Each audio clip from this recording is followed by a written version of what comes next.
Hi everyone. The question here is, in which of the four situations are the forces on the object not balanced? So let's take a look at figure A.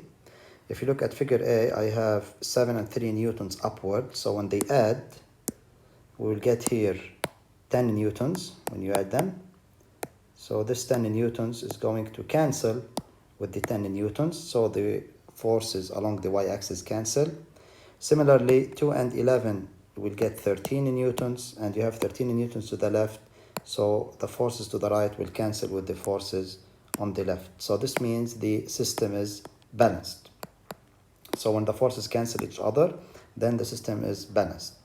If you go to figure B, we have 15 newtons. We have to resolve it into two components. So here I am going to have 15 cosine of 30, and on the here I have 15 sine of 30, and on the x-axis I have 15 cosine of 30.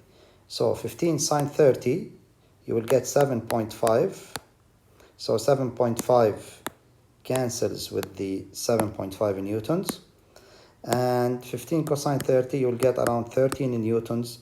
So this 13 newton to the right cancels with the 13 newton to the left.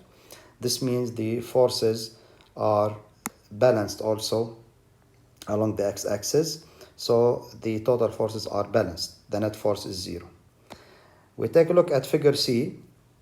This 40 newtons, the y component is going to be 40 sine of 60, and the x component is 40 cosine of 60. So 40 sine of 60, you will get, or 40 cosine of 60 here, you will get 20 newtons. So this 20 newtons cancels with the 20 newtons to the right. So the forces along the x-axis are balanced. But 40 sine 60, you will get less than 20 newtons. 40 multiplied by sine 60, you are going to get 20 radical 3, which is around 34.6 newtons. So the force upward is bigger than the force downward. So the forces on the y-axis will not cancel.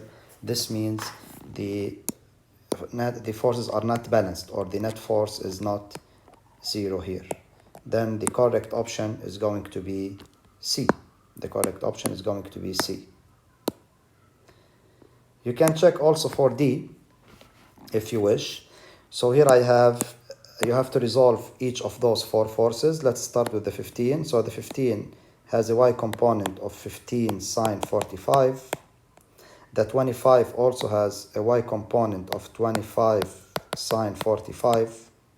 So you do the math and you get the result. Same thing here. The downward force, I have 25 sine of 45. And same thing for the 15. You have 15 sine of 45. So clearly, those are going to cancel. The 15 sine 45 with the 15 sine 45, 25 sine 45 with the 25 sine 45. So the forces along the y-axis will cancel. Same thing you do for the x-axis, and you'll see that they are going to cancel. So this means, as I said, the correct choice is option C.